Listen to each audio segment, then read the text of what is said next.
Buenas tardes, chicos. Buenas tardes. Buenas tardes, doctor. ¿Cómo me escuchan? Bien. Perfecto. Seguro que pensaron que no me conectaba. Acabo de terminar una clase también de reposición que tenía de la otra materia. E inmediatamente nos conectamos. Bien, les daremos unos segundos a los compañeros para poder ingresar. No olviden, por favor, registrarse en el chat del grupo, de la grabación más bien, en el chat de la grabación para poder controlar. ¿Ya?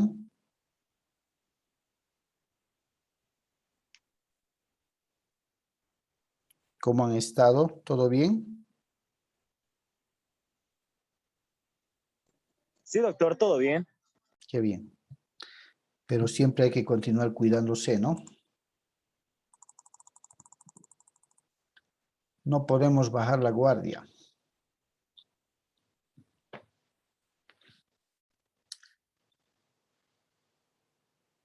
Bien, a ver, vamos a aprovechar esta clase de reposición para reforzar lo que hemos iniciado con la clasificación de las obligaciones. Es muy importante, si se han dado cuenta, que lo manejemos de la mejor manera, reconocer cuándo una obligación es de dar, cuándo una obligación es de hacer, cuándo una obligación es de no hacer, en un principio, que son tipos de obligaciones, para poder después identificar con mayor facilidad las clasificaciones, por ejemplo, de las obligaciones civiles, las obligaciones naturales, las obligaciones solidarias, las mancomunadas, las mixtas, mancomunadas solidarias o solidarias mancomunadas. Vamos a ver las obligaciones facultativas y así sucesivamente. Y digo reforzar en esta clase porque a veces se hace, es susceptible de confusión y eso es natural, es normal, ¿no? Porque le dan una leída al Código Civil y a veces hay artículos que generan cierta confusión y uno dice, a ver, ¿cómo es esto? Entonces, vamos a ver de que la mayoría se conecten. Ya tenemos. ¿Cuántos somos, chicos? 30 y tantos somos, ¿no? En la clase. ¿O somos más?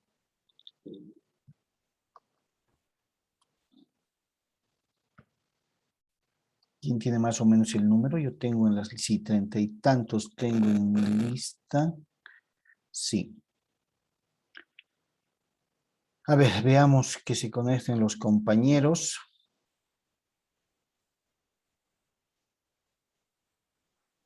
Bien.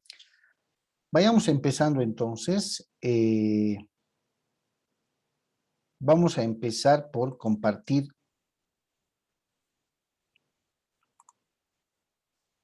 esta pequeña cápsula jurídica. La pueden visualizar, ¿cierto? ¿Se ve, no, chicos?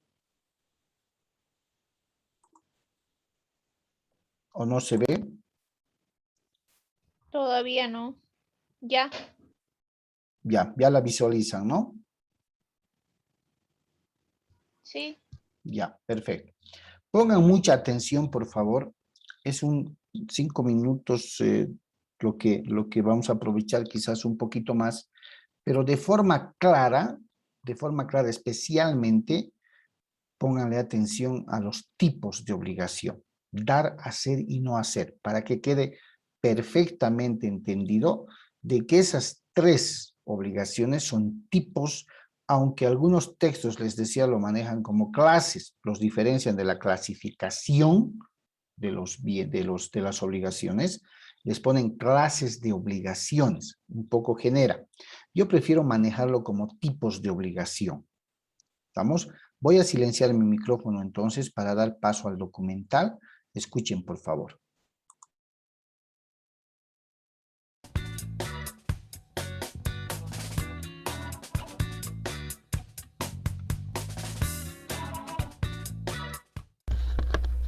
Clasificación de las obligaciones. Obligaciones civiles y naturales.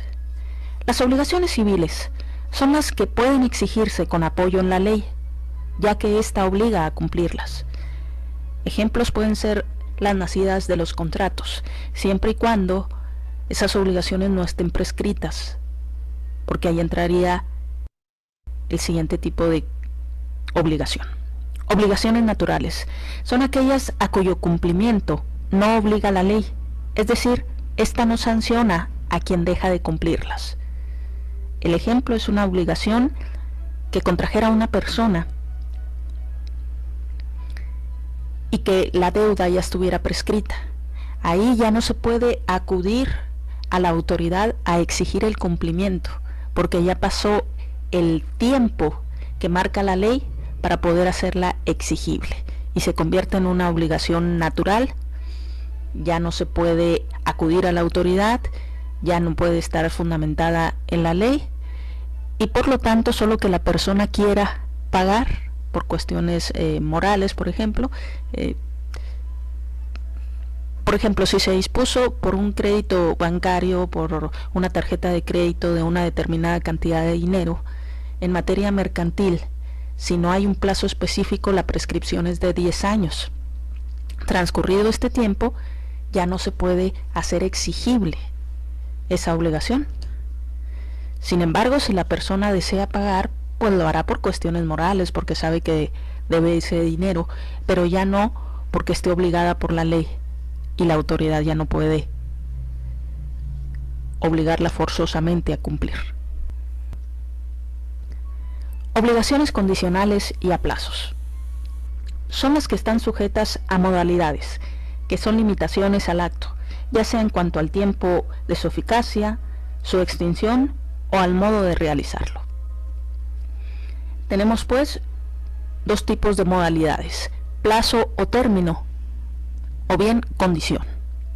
El plazo es el acontecimiento futuro de realización cierta del cual depende la eficacia y entonces será suspensivo, o la extinción y entonces será resolutorio de derechos y obligaciones, o de efectos jurídicos, como lo quieran poner. En este caso, por eso se establece que no hay plazo que no se llegue ni fecha que no se cumpla. Por ejemplo, si para el 19 de octubre se vence mi obligación, entonces ese día pueden venir a exigirme el pago. Ese sería un plazo suspensivo. Hasta el 19 de octubre se hace exigible la obligación. Por su parte, un plazo resolutorio sería, por ejemplo, si yo tengo firmado un contrato de arrendamiento que establece que hasta el 19 de octubre va a estar vigente. Entonces, cuando llegue esa fecha, yo ya sé que tengo la obligación de desalojar porque es resolutorio, es decir, se extinguen las obligaciones en este caso. Por su parte, la condición es el acontecimiento futuro de realización contingente. Lo contingente quiere decir que puede suceder o no. Bueno, entonces, acontecimiento futuro de realización contingente del cual depende la eficacia y entonces será condición suspensiva, o la extinción y entonces será condición resolutoria de derechos y obligaciones. Vamos a poner ejemplos. Será condición suspensiva si, por ejemplo, esta persona que aparece en la pantalla fuera un hermano de ustedes y resulta que ustedes se comprometen a pagarle 500 pesos si saca 10 en matemáticas. Entonces, cuando ya venga la fecha de los exámenes, posteriormente vendrá él con su boleta de calificaciones y si cumple con la condición, acuérdense que es la gran diferencia con el plazo o término, que aquí la condición es contingente, es decir, se puede dar o no. Igual el muchacho hizo todo lo posible, pero es una materia que se le dificulta y no alcanzó el 10. solamente llegó a 9. Entonces no cumplió con lo acordado y por lo tanto, pues no va a surgir en este caso la posibilidad de exigirle los 500 pesos. Pero si cumple con la condición y llega con su boleta de calificaciones y hay 10 en matemáticas, entonces puede hacer exigible la obligación y su hermano tendrá que pagarle los 500 pesos. Esa sería condición suspensiva, porque como su nombre lo dice, la exigibilidad se suspende hasta que se cumpla la condición. Pero también tenemos condición resolutoria, que es la que extingue derechos y obligaciones. Por ejemplo, te presto mi casa hasta el día que regrese mi hermano que está viviendo en Estados Unidos, hasta ese día el inmueble. Entonces aquí está sujeto a condición, pero sería resolutoria, porque en el momento en que regrese el hermano de Estados Unidos, entonces se extinguen los derechos y obligaciones y aquella persona a la que le prestó el inmueble tendrá que desocuparlo, hacer la entrega del bien. Tenemos también otra clasificación, que son las obligaciones simples y complejas.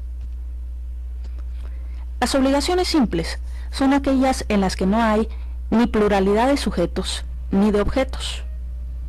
Ejemplo, Juan debe a Luis 1,000 pesos. Las obligaciones complejas, por su parte, son aquellas en las que hay o bien pluralidad de sujetos o de objetos. Vamos a ver primero las obligaciones complejas por el objeto. Y tenemos que pueden ser de dos tipos. O bien obligaciones conjuntivas. Acuérdense que conjuntivas viene de conjunción. Y es y. Siempre hay que ponerle i a las conjuntivas. ¿En qué consisten?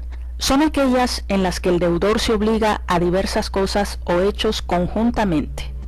Es decir, aquí en la imagen es, me comprometo a entregar la casa y dinero.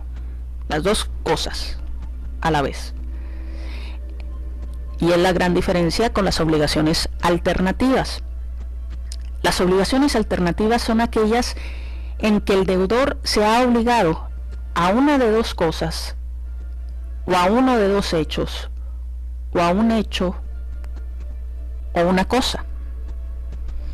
¿A quién le corresponde elegir? Aquí sería en la imagen, te entrego la casa o te entrego el dinero. ¿A quién le corresponde la elección? La ley nos establece que le corresponde al deudor, a menos que se pacte otra cosa. Esas son pues las obligaciones complejas por el objeto, porque hay dos o más objetos con la posibilidad de entregar. Solamente que en las conjuntivas tienes que entregar ambas cosas y en las alternativas es una o bien la otra. También tenemos que las obligaciones pueden ser complejas, pero por los sujetos, porque haya varios sujetos deudores o varios sujetos acreedores, o bien varios de unos y otros. La ley establece que las obligaciones complejas por los sujetos pueden ser o mancomunadas o solidarias. Vamos a ver primero las mancomunadas. Son aquellas en las que hay varios deudores o acreedores, considerándose dividida la deuda en tantas partes como deudores o acreedores haya, constituyendo cada parte una deuda o crédito. ¿Sí? Aquí tenemos, por ejemplo, que tenemos a Luis, Marco, Arturo y Sara, 4 deudores que acuden a solicitar un préstamo a Javier, que es el único acreedor, y ese préstamo es por 100,000 pesos. Si en el contrato se establece que es una deuda mancomunada, como son 4 deudores, la cantidad, es decir, los 100,000 pesos, se considera dividida en tantas partes como deudores hay en esta obligación. Es decir, 100,000 entre 4, a cada uno le corresponde 25,000 pesos de pago para Javier. Puesto que la ley nos menciona que las partes se presumen iguales, a no ser que se pacte otra cosa o que la ley disponga lo contrario. Ahora bien, la mancomunidad puede ser activa o pasiva.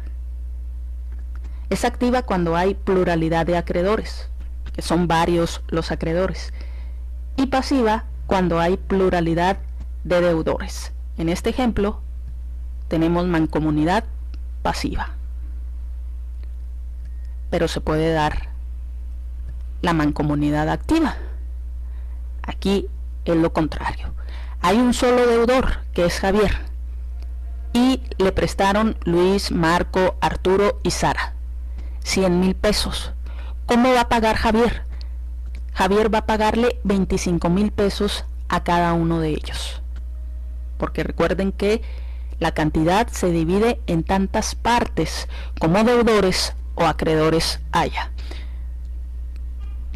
También puede existir la posibilidad de que haya varios deudores y varios acreedores. Entonces los 100,000 pesos se dividirían, por ejemplo, si fueran 4 deudores y 4 acreedores, pues 25,000 pesos deberían cada uno de ellos a los acreedores.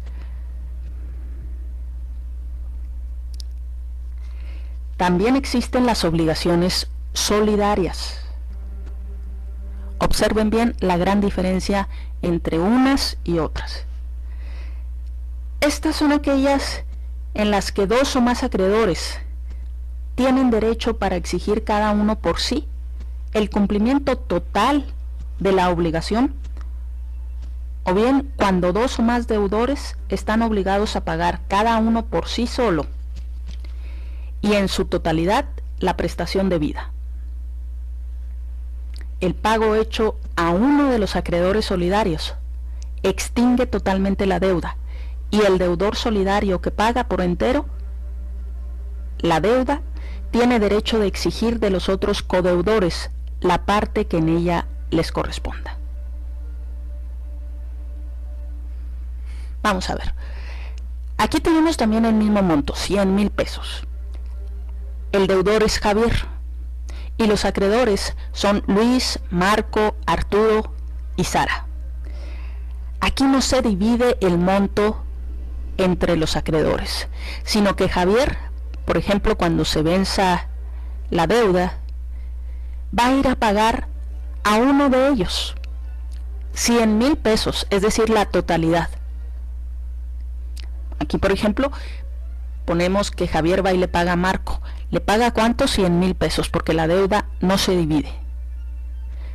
Ya es Marco el que posteriormente tendrá que hacer la entrega de lo que a cada uno se le deba. Pero Javier extingue su obligación tan solo con pagarle a uno de los acreedores el monto total. Esta sería solidaridad activa porque hay varios acreedores. En este ejemplo que se invierte, aquí hay un acreedor que ahora es Javier. El monto son 100,000 pesos. Los deudores por su parte son Luis, Marco, Arturo y Sara.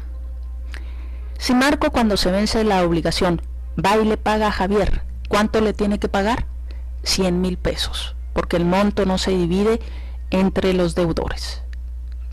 E igual, si no quisiera pagar de manera voluntaria a ninguno de ellos, Javier puede demandar, por ejemplo, a Marco por los 100,000 pesos, y él no puede alegar que solamente dispuso de 25,000 pesos, porque se trata de una deuda solidaria. Es la gran diferencia entre las mancomunadas y las solidarias. Y si se fijan, una sola palabra en el contrato nos cambia absolutamente nuestra responsabilidad. Aquí Marco no puede decir, como en las mancomunadas, yo te pago nada más 25,000 pesos, que al fin de cuentas es lo único que dispuse. No, porque la deuda es solidaria. Entonces debes de pagar los 100,000 pesos, independientemente que una vez que pagues los 100,000 pesos frente a Javier, cuya cuyo monto no se divide para él. Posteriormente tú pagando, Marco, te puedes ir a cobrarle a Luis, a Arturo y a Sara. Pero eso será entre ustedes, no frente a Javier, que se le tiene que pagar el entero. Esta sería solidaridad pasiva porque son varios los deudores. Y finalmente lo que les comentaba ahorita, puede existir solidaridad activa y pasiva, es decir, que sean varios los acreedores y varios los deudores. Aquí, ¿cómo debería de pagar al momento del vencimiento? Por ejemplo, Luis puede irle a pagar a Javier los 100,000 pesos y ahí se extinguiría la deuda. Por su parte, Javier, al recibir el dinero, podrá hacer entrega a cada uno de los acreedores, Lucía, Carlos y Nadia, pero eso ya será entre ellos. En una deuda solidaria, el monto nunca se divide entre las partes y solamente se cumple con la obligación y ésta se extingue pagando por entero. También tenemos obligaciones de dar, hacer y no hacer. Las obligaciones de dar son aquellas cuyo contenido es la entrega de una cosa. Por ejemplo, la entrega de dinero, la entrega de una casa, como en los contratos de compraventa, son obligaciones de dar. También tenemos obligaciones de hacer, que son aquellas que consisten en realizar un hecho. Por ejemplo, con un arquitecto, un ingeniero que se compromete a llevar a cabo un proyecto, tiene que realizar una serie de conductas. Igual a un abogado, los profesionistas, regularmente sus obligaciones son de hacer. Y finalmente tenemos las obligaciones de no hacer, que son aquellas que implican una abstención. Por ejemplo, en las servidumbres de paso, la obligación es no obstruir, no hacer, no obstruir el paso a las personas que tienen derecho. Puede ser también en el contrato de arrendamiento la obligación que se contraiga de no subarrendar, es decir, que el arrendatario a su vez no rente a otra u otras personas. Esos son ejemplos de obligaciones de no hacer, que son las menos. Finalmente tenemos obligaciones divisibles e indivisibles. Las obligaciones divisibles son las que tienen por objeto prestaciones susceptibles de cumplirse parcialmente. El ejemplo clásico es el pago de una suma de dinero hecha a plazos.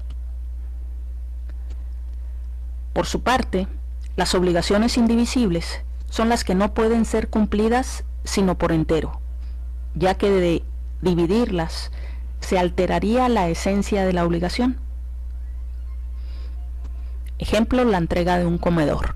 Fíjense aquí la cuestión. Se pueden mezclar en un mismo acto jurídico, por ejemplo, un contrato de compraventa que se haga en una mueblería, donde lo que se compra es precisamente el comedor. La obligación del comprador va a ser divisible si se hace la compraventa a plazos, porque el precio se distribuye en mensualidades, por ejemplo, a un año. Entonces, así se pactó, es una obligación divisible. No te voy a pagar por entero su precio, sino en mensualidades.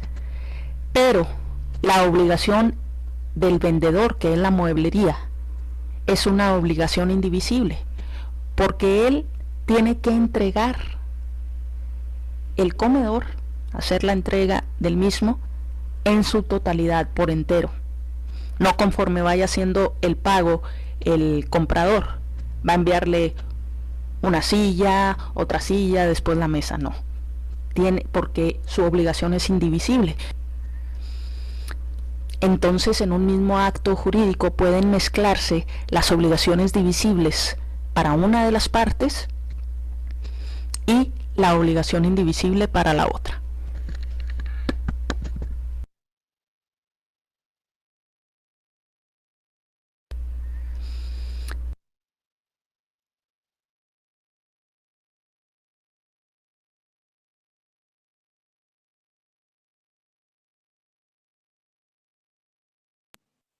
Hola, hola, ¿me copian, jóvenes? Sí, doctor. Creo que mejor resumen no hay.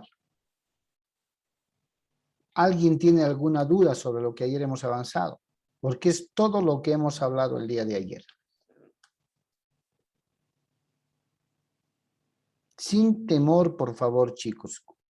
No importa, siempre les he dicho, si tengo que volver a reiterar, a explicar, no me hago ningún problema, por favor. ¿Alguien tiene alguna duda? Podemos retroceder el documental, explicar sobre el documental. Quiero que quede claro el tema de la clasificación de las obligaciones, chicos.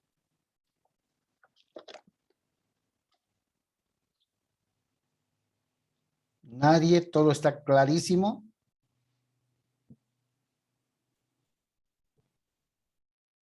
¿Sí?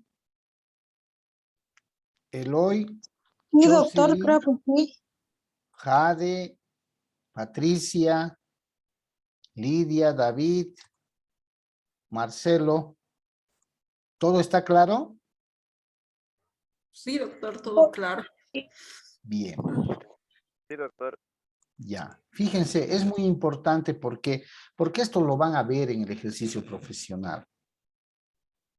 Definitivamente, con toda seguridad, lo van a ver.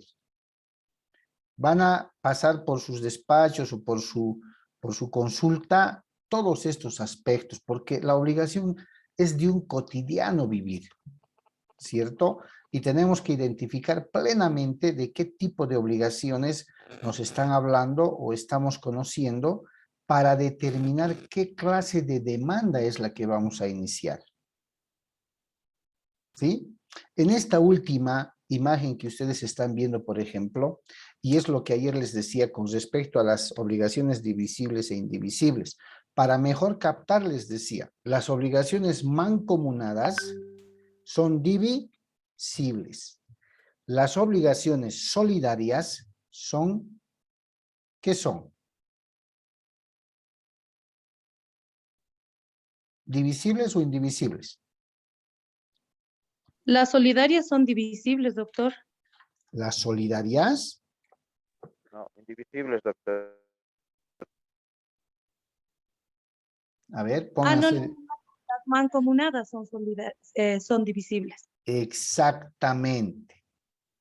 ¿Por qué les hago tanto énfasis? Porque es normal, es normal. A veces, no importa los años de ejercicio que ya podamos tener nosotros, pero a veces, a ver, nos ubicamos, a ver, momentito. Las mancomunadas son aquellas obligaciones dentro de la clasificación de obligaciones complejas y las complejas están dentro de la clasificación de obligaciones plurales, ¿no ve?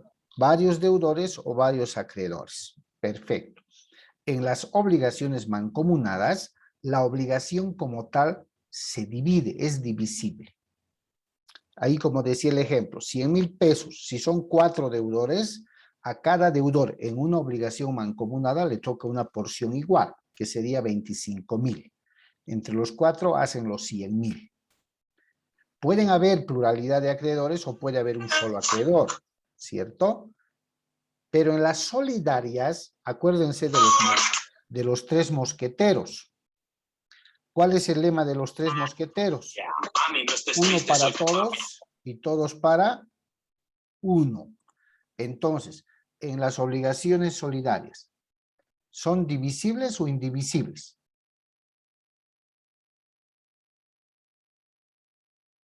Indivisibles, doctor. Indivisibles.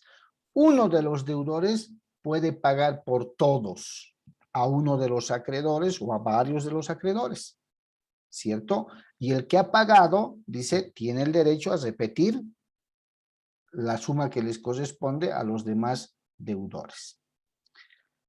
Si ustedes alguna vez van a tener acceso o han tenido acceso a los contratos de crédito o de préstamo que los bancos realizan, los bancos utilizan esta clasificación de obligaciones. Incluso las vuelven mixtas, mancomunadas y solidarias, según su conveniencia. Si ustedes revisan el Código Civil, como que lo vamos a hacer la próxima clase, No van a encontrar obligaciones mixtas, pero tampoco dice que no se puedan hacer. Entonces, las entidades financieras, según su conveniencia, las vuelven mixtas, ¿cierto? Y estas mixtas es para poder ejecutar en caso de incumplimiento, ¿cierto?, al deudor que mejor solvencia o mayor solvencia tenga. Ustedes saben que los bancos no pierden, ¿ya? Bien. Fuera de todo esto, chicos, fuera de todo esto, dentro de la clasificación de obligaciones, también existen las obligaciones según su ejecución o sus efectos. Se preguntarán, ejecución o sus efectos, ¿no? Por ejemplo, las obligaciones de ejecución se clasifican en las de ejecución inmediata. ¿A qué se refiere? Se cumple el término o plazo y se ejecutan inmediatamente, sin prórroga ni demora alguna. No puede ser diferida a través del tiempo.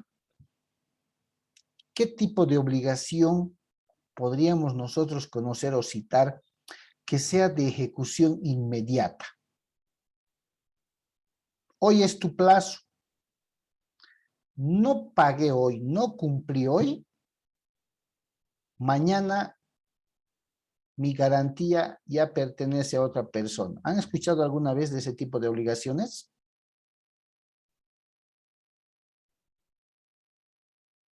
No, doctor. ¿No han escuchado? Doctor, ¿eso no es de lo que hacen generalmente las personas que son los famosos usureros? Exactamente. Creo que ahora ha bajado un poco el grado de afectación, porque hace años atrás, no sé si se ubican, en la calle 25 de Mayo, había cualquier cantidad de oficinas de prestamistas. Es lo que vulgarmente se llamaba muerte de garantía, si no cumples muere tu garantía o algo así le llamaban.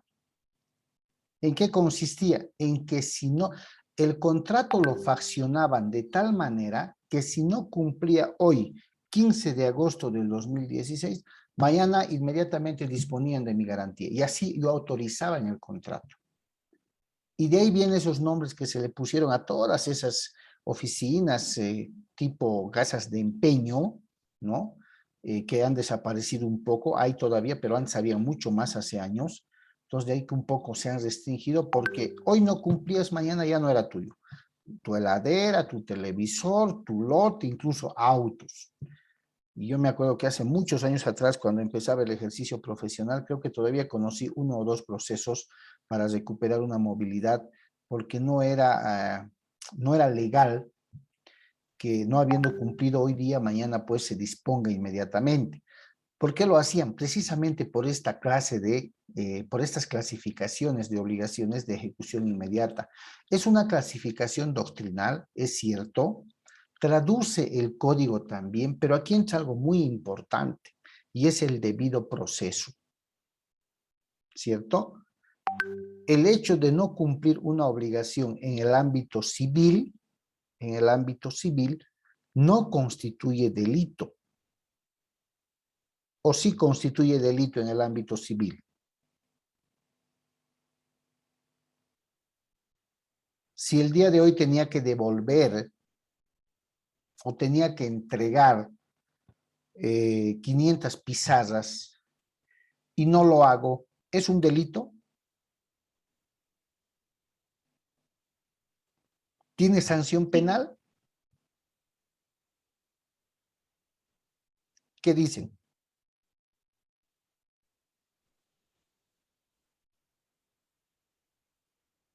¿Qué dicen, chicos?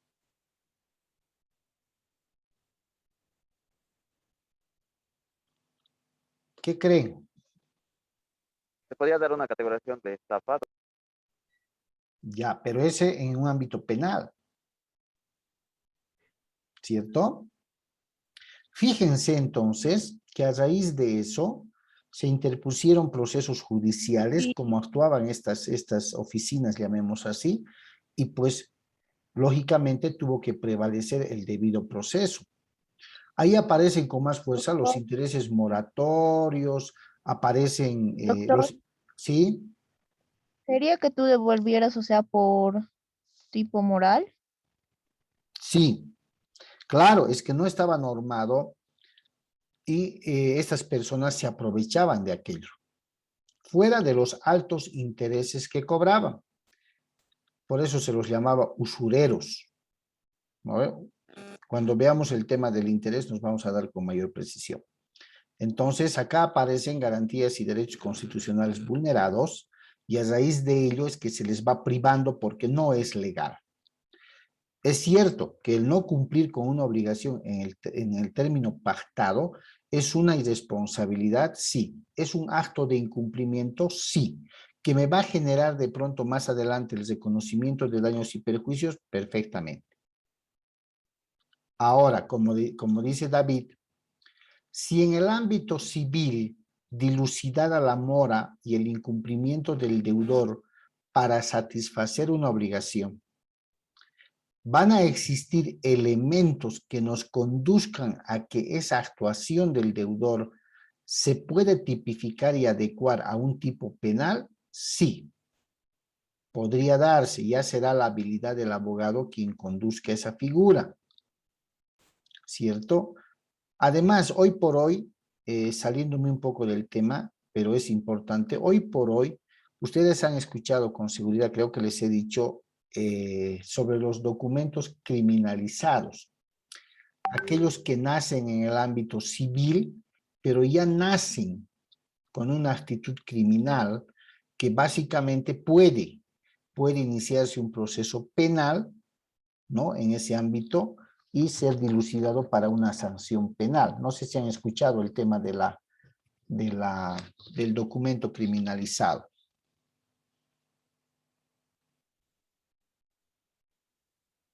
¿Han escuchado, chicos? No. No, doctor. ¿No han escuchado? Bueno, les voy a explicar en otro momento. ¿Ya? Entonces, en contrapartida a esta clase de obligaciones de ejecución inmediata, nace otra clase de obligaciones que se llama obligaciones de resultado. ¿Ya? Sencillo, las obligaciones de resultado surgen de un pacto, ¿ya? Ante el incumplimiento del deudor, que habla con el acreedor, llamémosle así, y le dice, voy a hacer todo lo posible en esta semana, de cumplir con la obligación. Y el contenido de estas obligaciones de resultados tiene que ver con que el deudor tiene que hacer todo lo posible, hasta lo imposible, en esa semana pactada, por cumplir y honrar la obligación. ¿Ok? Es importante establecer que cuando hablamos de que tiene que hacer todos los esfuerzos posibles, acudir a todos los medios posibles para cumplir, lógicamente deben ser lícitos, no ilícitos. ¿Listo? A ver, estamos llegando al final de la primera sesión, chicos. Permítanme, por favor, 2 segundos. Paro acá la grabación y les vuelvo a pasar en 2 segundos el link, ¿ok?